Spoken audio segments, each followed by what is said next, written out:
Hello, and welcome to this webinar on preventing youth violence. My name is Dr. Evan Hoffman. I'm a peace building and conflict resolution expert with over 15 years of experience and an instructor with Brāv. It's my great pleasure to welcome you to this webinar and to share with you my thoughts and some research I've conducted recently on the topic of youth violence. This is part of Brāv's online dispute resolution expert package. So this is video number 3 of 4. Perhaps you've joined me for the other 2 videos. And this one, like the other ones, once you pay the registration fee, you'll be eligible to send in the quiz to Brāv, and upon successful review of your quiz, you can add this training to your Brāv 1 profile. So we'll get to the quiz later. It's at the end of the webinar as per usual, and don't worry, it's nothing too onerous. And the plan for this webinar is to run approximately 45 minutes to an hour, thereabouts. And I've chunked the material really into 2 major topics that I'd like to cover today. So the first topic then, we want to consider the different types of violence. I'm going to talk about violence in very general terms and then specific different types of youth violence, and that's helpful.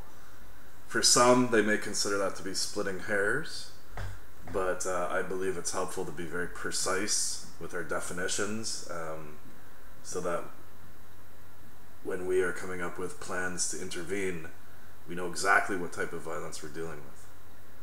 I want to talk a little bit about the prevalence of youth violence. This is a tricky subject. I track reports on youth violence on a daily basis. And certainly, let's be clear, there are many cities where violence is very prevalent. It's widespread, and it's very serious. Chicago comes to mind. There's been a lot of violent incidents there lately, and unfortunately it's not necessarily a new trend. It seems that's had several years of violence in Chicago. But we need to temper that perspective about treating it as a serious problem and one that's widespread with considering local realities. And so I'll point to a research project that I did in the Canadian city of Ottawa, the capital of Canada. And I don't want to give too much away at this stage in the webinar, but one of the things we found conducting this research in Ottawa, Canada, was that the media can portray violence, youth violence, to be a very severe problem, and you know, they can I almost want to use the term here that they over sensationalize it sometimes. And what we found is that speaking with numerous youth living in the city and speaking with numerous social workers and people from community organizations that deal with youth on a daily basis, we found that it's not, at least in that Canadian city, it's not as widespread as one might first believe if one went by the media reports. So we'll get to that. That'll be all lumped under the conversation on the prevalence of violence. And then once we've talked about different types of violence and the prevalence, we want to begin to look at what are the different causes of violence. And of course, if we have a good understanding of the causes of violence, that naturally leads to the next topic, point number 2, which is about practical steps that can be taken to prevent youth violence.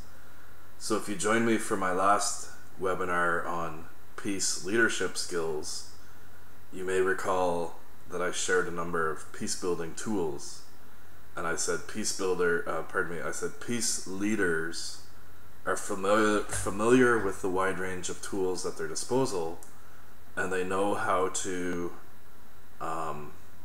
properly use the tool at the right time and in combination with other tools in order to create peace.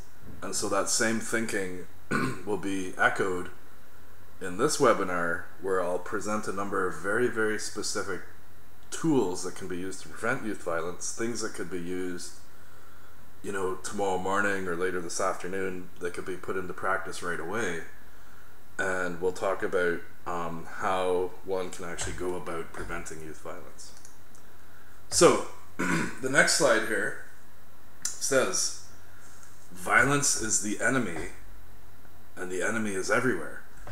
So that's, again, kind of speaking to that mentality that I mentioned earlier about the prevalence of violence, that there's certainly one perspective that is valid that says violence is a very severe problem and it is everywhere. And when we kind of dig down deeper into that and begin to, maybe for lack of a better term, call this a typology of violence, or to identify specific different types of violence, we can see that it is prevalent in the sense that it cross-cuts through several different arenas or several different areas of a person's life.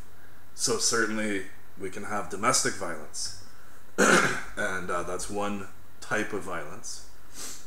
There's also family violence, there's youth violence, we have school violence, workplace violence, community violence, and we have to be aware of violence occurring on the international stage in the form of violent political conflict, which is kind of a rather long way of saying most wars are really about trying to solve political conflicts through the use of force or through the use of violence.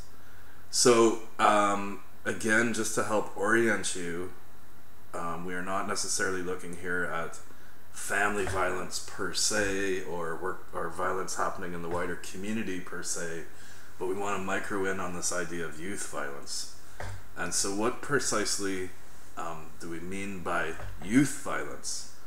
And I share with you this definition that my co-researcher and I came up with last summer when we looked at the topic of youth violence in Ottawa, Canada. And we said, we will define youth violence as direct physical violence committed against people or property for any reason by anyone aged 13 to 19 years. So if you are a serious researcher or an academic on this topic and you begin to look at some of the scholarly literature, you'll see that different researchers have different ways of defining youth violence that meet the purposes of their own studies. And for us, this definition today works just fine. So we're talking about direct physical violence, like using force against anybody else or property.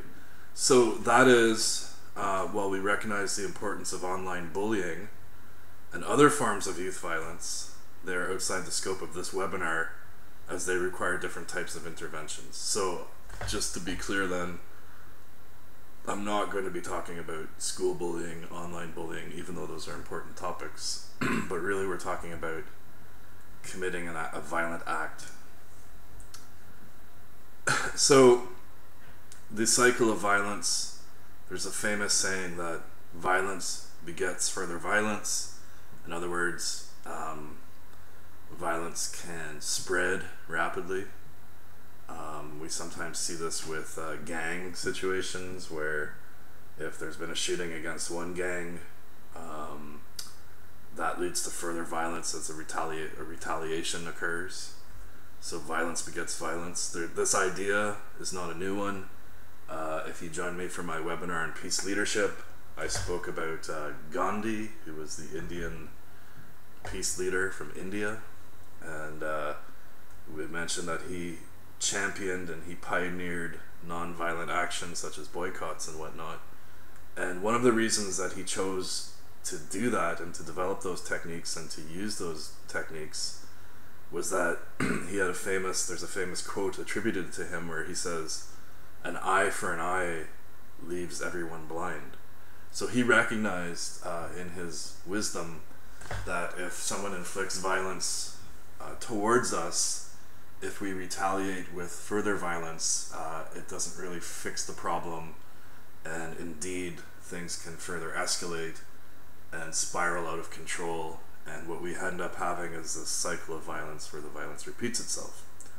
So, to draw your attention then to the first bullet point on the screen here, it says that it would seem that youth violence, as we defined it earlier on our last slide, is a huge problem that is rapidly growing out of control and is present everywhere. While violence can and does spread through social groups such as families and communities, we need to be careful to not over-sensationalize the problem. So that's the point I made a little bit earlier in the webinar. One recent study of youth violence in Canada, I should add there, found that while national media makes violence out to be an epidemic, there are actually many relatively safe communities where young people are actually more likely to be harmed in other ways. Car accidents, suicide, workplace accidents, and so on. So my co-researcher and I found this as a common message as we were meeting with and interviewing different frontline workers who are dealing with youth violence issues. And they said, well, it's good and interesting that you guys are doing a study on youth violence and what causes it and so on and so forth. However, if you're really interested in the larger topic of keeping our youth safe and having safe communities and keeping people free of harm, you have to be you have to recognize the fact that actually, if you take a step back and look at the bigger picture, when you look at the statistics, you know, youth are more likely to be hurt or killed in lots of other ways in that particular city where we were conducting the research. So they said, you know, you might want to mention that, and you might want to broaden the scope of your study. So it's something for us to be aware of here, that youth violence, we have to be work from facts, work from statistics, be certain we know the extent of the problem and how serious it really is. And it's helpful to take a holistic approach where we look a little bit more widely and say, what can we do to protect young people or to keep them from being harmed? And so even, you know, I've mentioned in this webinar that, you know, we've talked about other forms of violence and bullying and stuff like that, and a really holistic perspective would have to address all of those things. Nevertheless, many hold that violence is a learned behavior that can be addressed. So there's a famous saying out there that violence is learned and violence can be unlearned.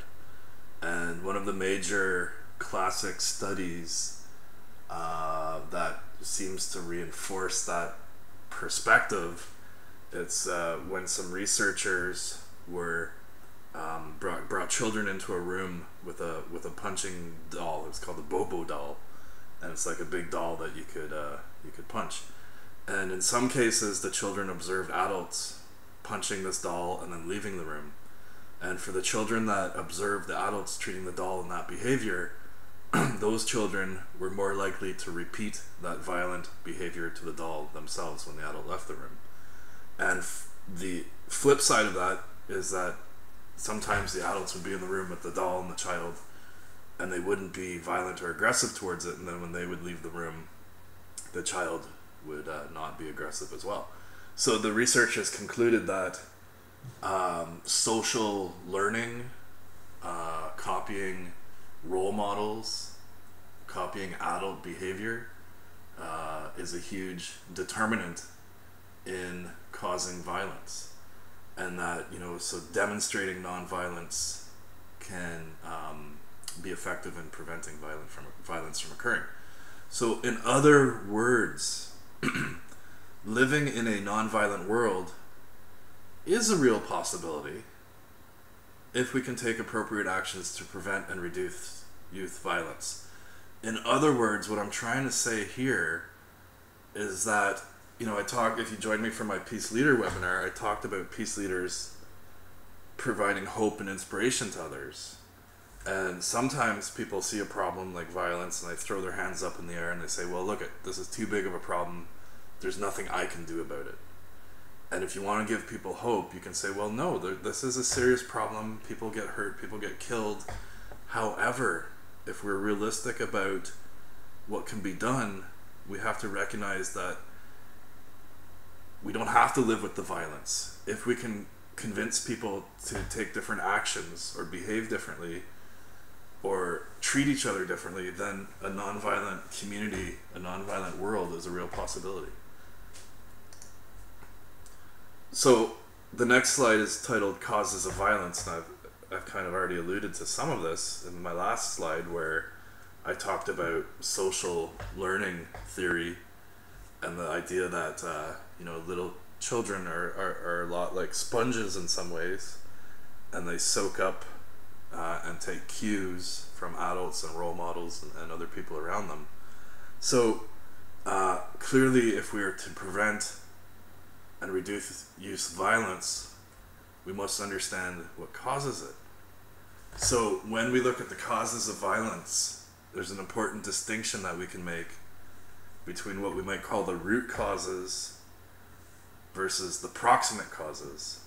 And if you're not comfortable with that kind of terminology, you could think of it as the root causes that combine with the triggering events. So let me explain this a little bit more on my next slide. On the left side, we've got what we would call the proximate causes, and there's a number of bullet points listed there. And on the right side, we've got the root causes.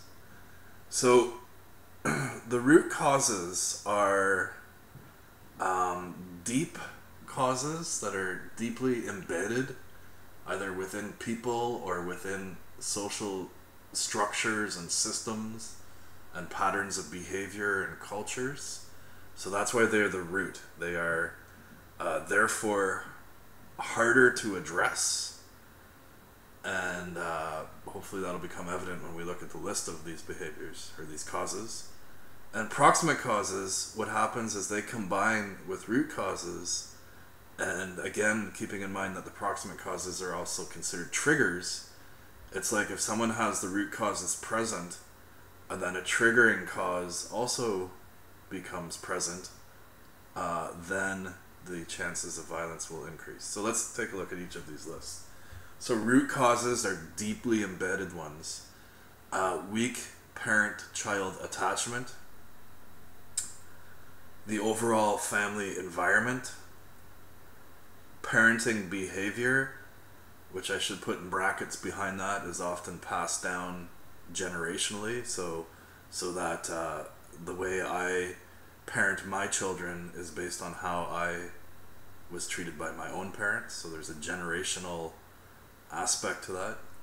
Genetic predispositions, chronic poverty and unemployment, structural inequality, such as being oppressed or having your rights violated because of deep structural factors, and then my own personal, deeply held personal values that have developed over the course of my life, and I can hold either peaceful personal values or violent personal values. And we're going to keep that one in mind, flag that one, because we're going to talk about that one in greater detail in an upcoming slide. So root causes, hopefully scanning through that list, you're seeing how these are things that are very deeply ingrained in a person or the world around a person, and how it's very difficult to make changes to these things. Like, let's just take the example of parenting behavior, for example. Like I mentioned, the parenting style that I might use with my children is the result of having, 20, 30, or 40 years of how my parents treated me. So you can imagine how difficult, if you wanted to work with that one particular possible cause of violence, how difficult it could be to make a deep and lasting change with someone, because this is their way of being, this is their way of reacting to situations, this is just the way they don't know how to do things differently. So in fact, a friend and colleague of mine specializes in working with parents as a parent coach, and she recently was telling me all about her work and how a lot of it can be educational, a lot of it can be problem solving, and so on and so forth, and that it takes a lot of effort to make changes there, and really that's kind of building peace at the family level. Okay, so I don't want to get too far off track here, but I just wanted to kind of reinforce the point that scanning through that list of root causes, you can see that these are things that are difficult, if not impossible, to change. For example, genetic predisposition. There's very little we can do to really change our genetic code, our patterns and genetic coding, and so on and so forth. Okay, so those are the root causes. Let's direct our attention then to the left side of the screen and our proximate causes, again keeping in mind that these are what we might call the triggering events. So here we've got the economic stress, which is kind of a short-term thing that can come and go. It's a factor that's out of our control. Association with delinquent peers. Access to guns and weapons. So again, there are steps that can be taken to create, zero weapon zones and violence-free zones and security things and whatnot to address that proximate cause. Substance abuse and or addictions, gang influence, and then various different negative peer pressures. So you can see then, let's take an example of how we can combine a root cause with a proximate cause and predict that violence is likely to happen. So if you are working with a young person who has a family environment that seems conducive to violence, maybe there's an absent parent or a violent parent, so then you've got the factor of parenting behavior, and then you've got maybe one of the parents, because of their violence, is unemployed or something like that. That creates poverty. So you've got 3 or 4 different root causes all combining. That doesn't necessarily mean violence will absolutely occur, but certainly I would say the likelihood is increasing at that stage. And then if you take a person who has all of those root causes happening for them and in their life, and you combine that with sudden access to guns and negative peer pressure and the appeal of joining a gang, then suddenly, the chances of violence occurring, I would say, escalate quite dramatically. So these root causes combine with these proximate causes and can lead to violence. And we're going to, later on in this webinar, look at a visual depiction of this that really shows this whole process kind of unfolding. So if it doesn't make sense to you at this moment, don't worry about it. We're going to take a deeper look. So the last thing I want to reinforce here when looking at root and proximate causes is that when you're looking at that list of proximate causes, I made the point before that root causes are deeply embedded and therefore harder to change or harder to address or harder to remove, whereas proximate causes, they're more surface level in some ways, and you can do things to address them. So, economic stress, if that's a factor that we want to look at or a cause of violence, we could say, well, what are some practical steps we can take to reduce the economic stress on this person or their family? And so that might be, having rent assistance or helping them find, meaningful employment, and so on and so forth. So it seems like changes to those proximate causes are arguably easier to make.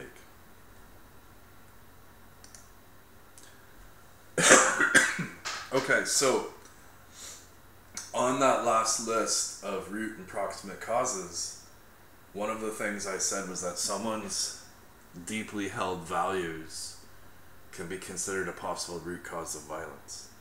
And this diagram is a way of visually depicting that. And so it's called values are at the heart of conflict. And so the idea is that deep within you are your personal values. These are beliefs that you hold to be true, ways of acting, and so on and so forth. And these develop over many, many years, and they're usually very difficult to change. and they develop from our values are influenced by numerous different things, such as our peer groups growing up, maybe being part of the church, the TV shows we watch, our family. There's all kinds of things that shape our values. And our values are going to determine how we use our power, because each and every one of us has personal power to some degree in almost any given situation. And I can choose to use my power for non-violent or violent means. And so if I choose to use power destructively, I'm choosing to use my power to inflict violence on the world. And the flip side of that is if I value peace and non-violence and other ways of resolving conflicts, then I use my power constructively, and I don't inflict violence on people. So you can see then there's a chain from beliefs, personal beliefs and values, outwards to violence. And so in that sense, violence doesn't just occur randomly or by mistake, but a person is choosing to use violence. It's an intentional choice based on our value system or our beliefs. And just to further hammer home the point about if we consider values to be a root cause, you can imagine that if someone had the value that, let me try to give you some examples. It's a dog-eat-dog world. If I don't stick up for myself, no one else will. Shoot first, ask questions later. And those are three kind of thoughts or beliefs or values about the world that I can have within me. And I would say that those kind of beliefs or values would cause me to use violence. And then the question is, how, as a peace practitioner or a peace leader, how do you sit down with a person like that and work them through those values and have them begin to question those values and whether they're serving their interests and whether they need to further develop non-violent values? And so that's an ongoing question that we'll be looking at. So addressing these deep values, there's a quote on the right side of your screen here from Dr. Martin Luther King, and this really, not only does it touch upon the notion of deep values and that values can dictate whether we will be violent or non-violent, but he also touches upon this idea that violence is a cycle and violence can spiral, and if I react to violence with other violence, I'm just keeping the pattern going. So let's take a moment and read this quote. The ultimate weakness of violence is that it is a descending spiral, begetting the very thing it seeks to destroy. Instead of diminishing evil, it multiplies it. Through violence you may murder the liar, but you cannot murder the lie, nor establish the truth. Through violence you may murder the hater, but you do not murder hate. In fact, violence merely increases hate. So it goes. Returning violence for violence multiplies violence, adding deeper darkness to a night already devoid of stars. Darkness cannot drive out darkness. Only light can do that. Hate cannot drive out hate. Only love can do that. So a very powerful quote, brilliant in so many ways for anybody interested in the dynamics of peace and conflict resolution and preventing youth violence. And it's saying basically that we're not going to fix the problems through violence, and there has to be other ways of addressing these things. So on the left side of the screen then, I've posed a couple of questions here for you, and I was saying, working with values, how might you do it? And I invite you to pause and take a moment to reflect on that and say, well, if I was really working with a at-risk teenager who seems prone to violence, and I'm concerned that their deep underlying values are making them more likely to become violent, what can I do with that person to really help them rethink their values? And so I've shared, I realize I haven't given you much time here in this live webinar, but if you're watching the recording of this webinar, you can certainly pause it here and maybe jot down a few of your own ideas. So I've shared just a couple of my own ideas here that I'm throwing down. And one would be, that there seems to be a lack of positive male role models in many communities. I'm the father of a young boy in my city here, and when I look around at the other male parents and the behaviors that they display and so on and so forth, I realize that there's not a lot of men who are displaying, positive, peace-oriented, non-violent kind of behaviors and problem-solving methods. And so I find that's a problem, and I think if you could model that behavior, then kids would pick it up. This links to the next one here. I've already talked about social learning theory, but this is, the idea that we learn by watching others. And again, so this speaks to the need to have kind of role models and leaders. So that links to this last idea here, peace leaders. So really all three of those things in that bullet point are very closely linked and reinforce each other. The last thing I would mention here is that I would consider looking at ways to help young people develop the courage or the moral courage to stand up and do what's right. And that means about developing integrity, and integrity is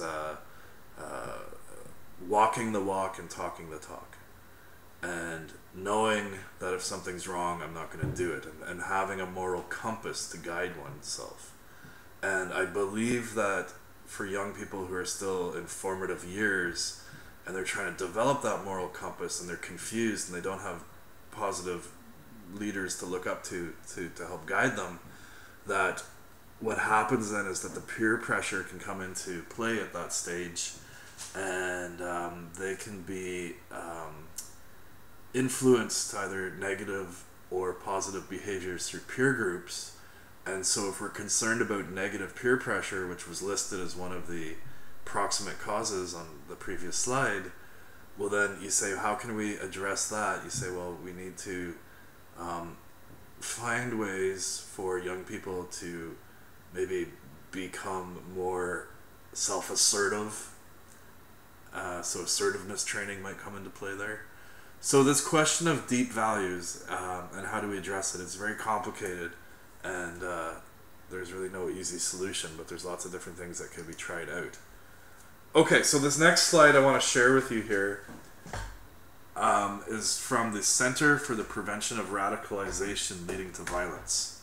That's in Montreal, Canada.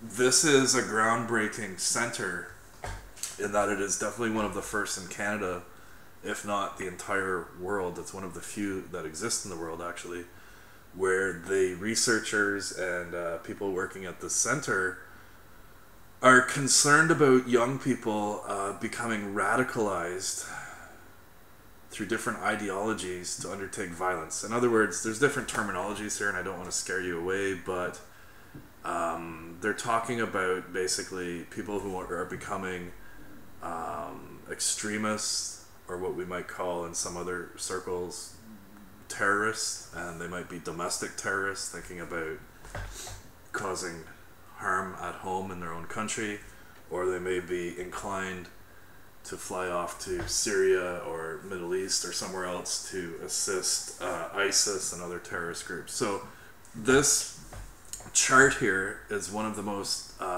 brilliant and useful charts that I've come across, and really this is a way of mapping out the whole journey, if you will, how someone will eventually choose, again there's that word choosing, based on their values, choose to undertake violent acts. And so it's very detailed. I'm not going to go through it all necessarily, but I would say this in a nutshell really covers everything. So they've really chunked it into 3 major stages here. So there's a bunch of stuff that happens on the left side of the screen where we could take early and primary prevention. And this is where a person is starting to kind of go down the path of making the decision to use violence. And we'll look at that in a little bit more depth in a moment. But once a person progresses through that early stage, and if primary prevention isn't successful, then they approach this middle stage here where secondary prevention can occur. And this is where you can see that there are protective factors and vulnerable factors that can influence a person to still choose to use violence. And then it's still not too late, even if someone is subject to a number of vulnerabilities there. Because on the third box on the right, we call tertiary prevention. And this is kind of where the final decision or process happens that leads to a violent act. So just in very general terms, I'm not going to look at all the details. If we go back to the very start, it's kind of like a map, if you will, or a flow chart. Basically, you've got different social and emotional circumstances and socio-political circumstances occurring there. So you can see things like economic vulnerability, precarious family ties, and so on and so forth. And then those can lead to a sense of unease that's either real or imagined, such as you can see there's a sense of discriminalization and a feeling of frustration and all that kind of stuff. So a person is starting to kind of not feel good with living together with other people. So it says at the very top there, the promise of togetherness or living together. So all of this stuff, these pressures and these factors, I would really relabel that, you know, that you could consider those things as really root and proximate causes in some ways, leads to an overall questioning of whether, you know, the promise of togetherness is something worth investing in. And then the person, it begins to search for answers. They're questioning, you know, humanity, they're questioning these other groups around them, and so on and so forth. And as they search for answers, they're turning to family, friends, their school environment, mentors, the internet, and so on and so forth. And as they're searching for answers, these protective factors are at play, such as maybe they have empathy for others or tolerance. You can see those up in that list up there, critical thinking, and so on and so forth. And there's these protective factors affecting the person and their thinking, and there's some vulnerable factors. So you can see down there, there's isolation, there's impulsiveness, there's difficult life events. So the combination of these protective factors and these vulnerability factors are going to influence that person's thought process, and that's going to lead to them to come up with an answer of a question of whether you know, they should use violence or not. So all that leads to the third box on the right, where they will either take a pro-social orientation at the top of the box, and they'll become engaged and they'll participate in public debate and they'll reject violence, and then that leads to they believe in the promise of living together. So that's kind of the positive path. Someone is going through these pressures, they're searching for answers, and they come up and say, you know, I reject violence because I have, you know, these reasons to do so. The flip side of that, if you look at the bottom of the diagram in the third box, is that someone can choose to take the path of taking a radical or a violent orientation. So they begin to legitimize the use of violence as one of the things listed there. So in other words, they say, you know, harm has been inflicted against me, I'm going to use violence back at them, or, you know, we've had an injustice and now they have to pay for it and they're going to be punished. And so all of that kind of thinking helps to legitimatize the use of violence. And there's other things listed there, such as you know, dehumanizing others, so clumping other people into groups that are not recognizing that they are valuable members of society, and so on and so forth. And all of that stuff is now feeding into an indoctrination process where they are picking up a particular worldview that might eventually lead on the far right, in a kind of a greenish beigey box, it's hard to see that color here, into a violent act. They would either commit the act or encourage the act. So yeah, if you want to look at this model in greater detail and read more about it and some of the thinking that led to it, you could Google the Center for the Prevention of Radicalization Leading to Violence, located in Montreal. This is available for free on their website.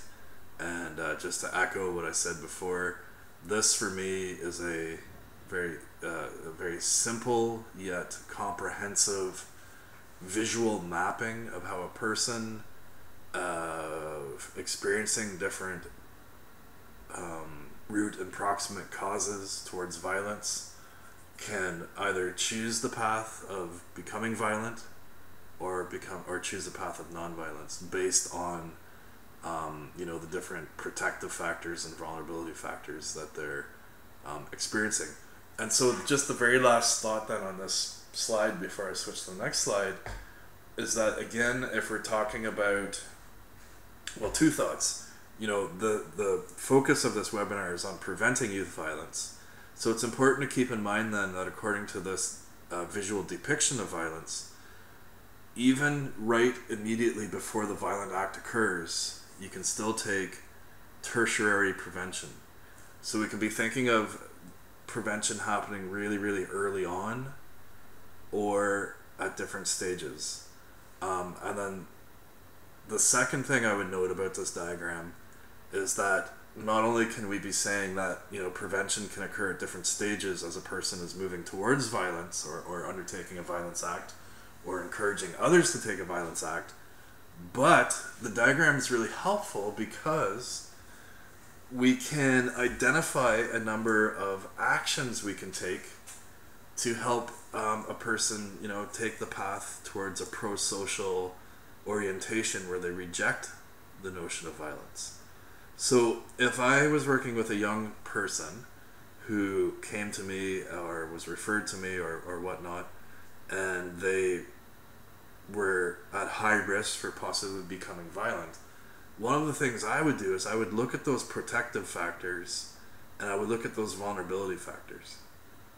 And I would probably want to sit down with them for an afternoon and really ask them a lot of questions using open-ended questions and communication skills, and interview them and speak with them and try to identify, well, what protective factors are present and kind of how strong are they, and likewise what vulnerability factors is this person experiencing and how strong are they. And then from a kind of intervention perspective, once I got a sense of the constraints and vulnerabilities that the person's facing, then I would begin to try to bolster the protective factors or add more protective factors to the person, and I would try to reduce their vulnerability factors. So, if one of the vulnerability factors listed there is isolation, so if I said, well, I want to help this person by helping them become less isolated, maybe there's a group, a community group or a sports team they could join. Maybe there's a peer-to-peer support network. Maybe, I would work around a bunch of practical things that can be done to reduce isolation. And then likewise, in terms of protective factors, I'd say, how can we add more protective factors? And for the protective factors that the person already has, how can we bolster them so that they become more of a factor at play to help them on the path to a pro-social orientation? So ability to handle emotions, maybe that involves referring them to counseling or something like that. So excellent model, a great visual depiction and overview of how a person can move from experiencing root and proximate causes to having different vulnerabilities and eventually choosing a path of either violence or non-violence, and how we can intervene to prevent that at several different stages along the path. Okay, let's take a look at our next slide.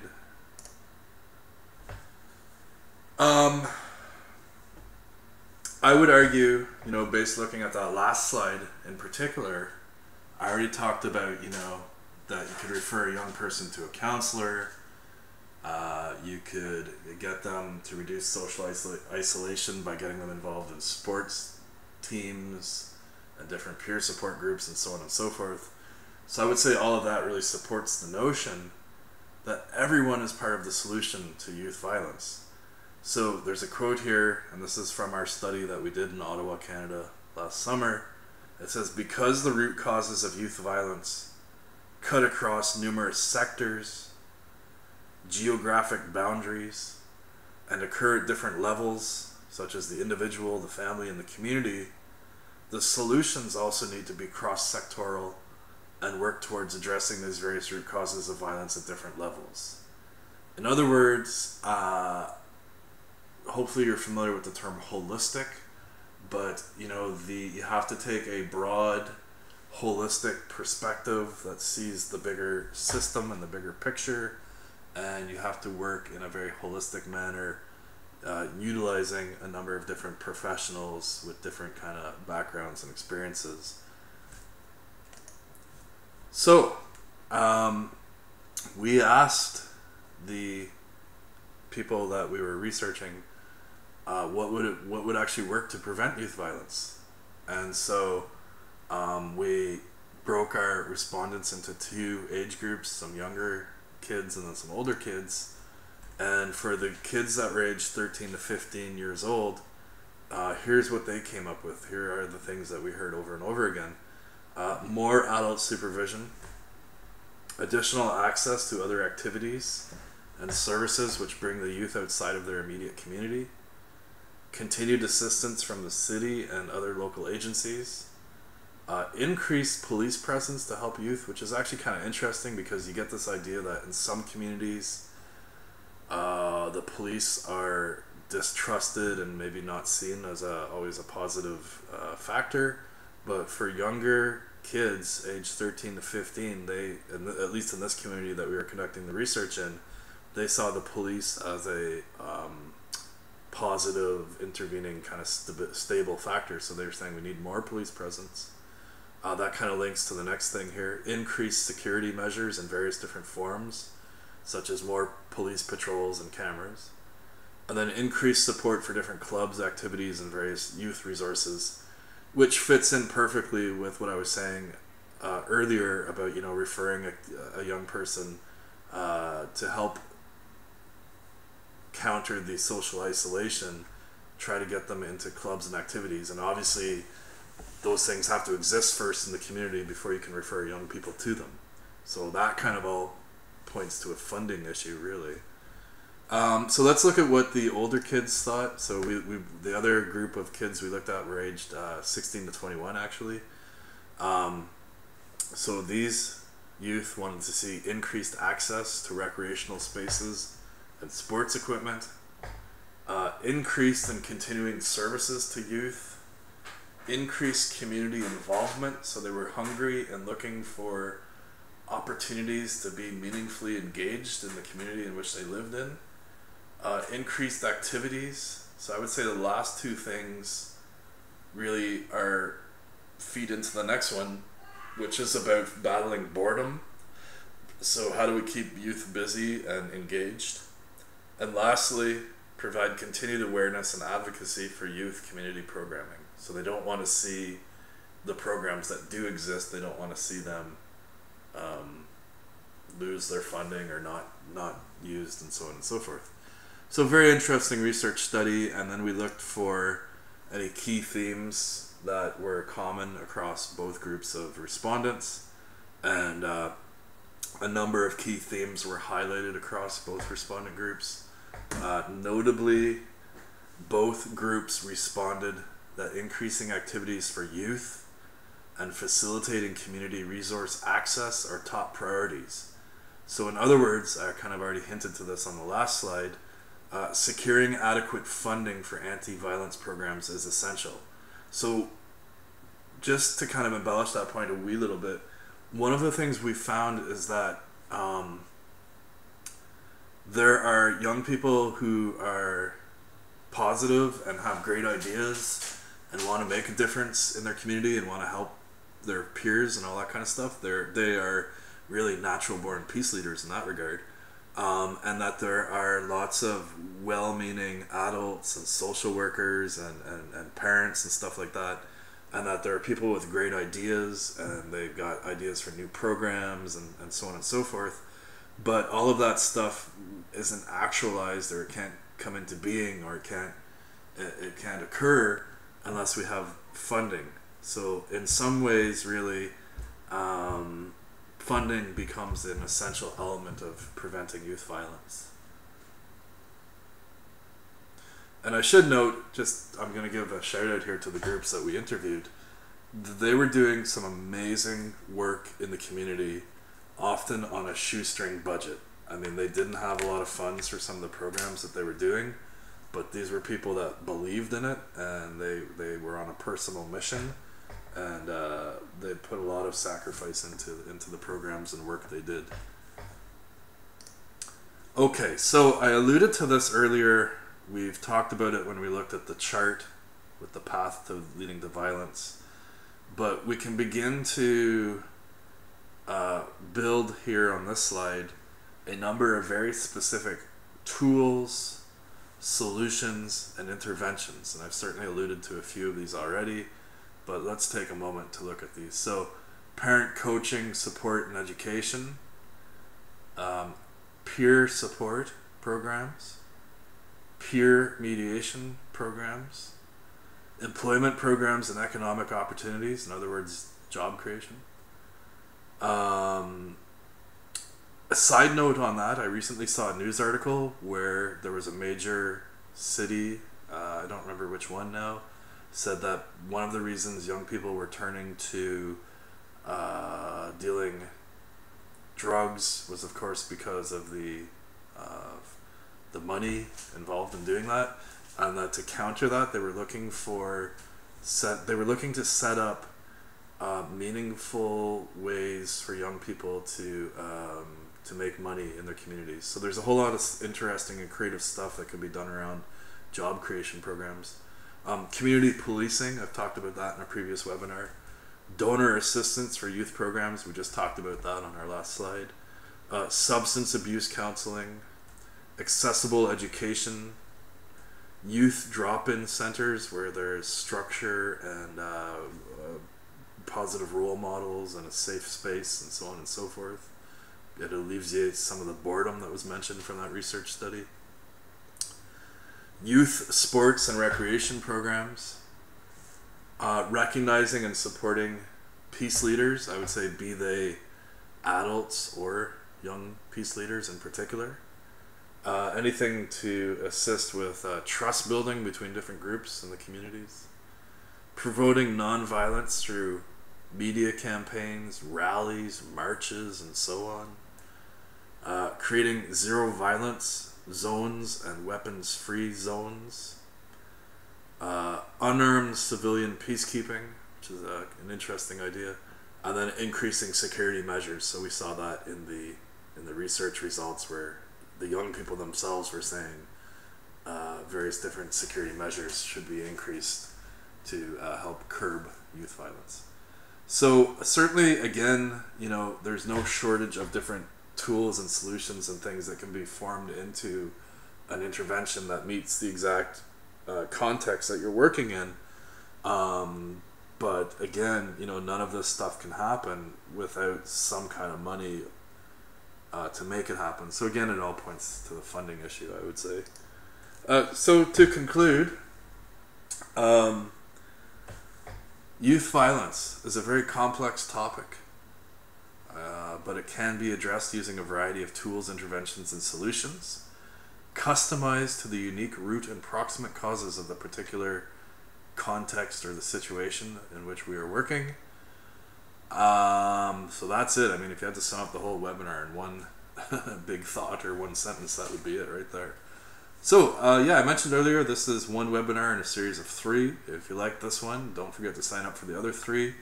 The next one I will be delivering is on power, anger, and assertiveness. Power, anger, and assertiveness, yes. Alright, so now let's turn our attention to the quiz, like I mentioned before. In order for this webinar training to be officially recognized and added to your Brave One profile, you need to complete this quiz right here that you see on your screen now and email your quiz to brave@nextgenerationmediation@gmail.com. There's 2 main reasons for the quiz. One is to ensure that you watch this webinar in its entirety, and secondly is for us to have a sense that you understood all of the ideas and that you will utilize them in your own work as a Brave One. So there's only 2 questions for this quiz. The first question is, during a Brāv session, the online session using the platform, how could you best determine what all of the root and proximate causes of youth violence are? And I gave a hint a little bit earlier in this webinar on how I might do that. But I'm asking you that if you were meeting a young person or 2 or 3 young people on a Brāv session, how would you begin to determine what the root and proximate causes of the violence are? So think about that question and email your response to us at Brāv. The second question for the quiz here is a little bit longer, so let's take our time and read through this. It says violence at Garrison Middle School, and I'll note that's a fictional name that we came up with. So violence at Garrison Middle School seems to be increasing lately, and you've been asked to use the Brāv platform to host a dialogue between 2 students that the school staff have identified as being the instigators of the violence. What would you want to ask them about during your session? And what kind of solutions could you offer to them that might be helpful? Okay guys, so I hope you enjoyed this webinar. That's it for this one, and I hope you will join me for the next one. So thank you, take care, thanks for joining us today, and we'll see you on the next one. Bye-bye.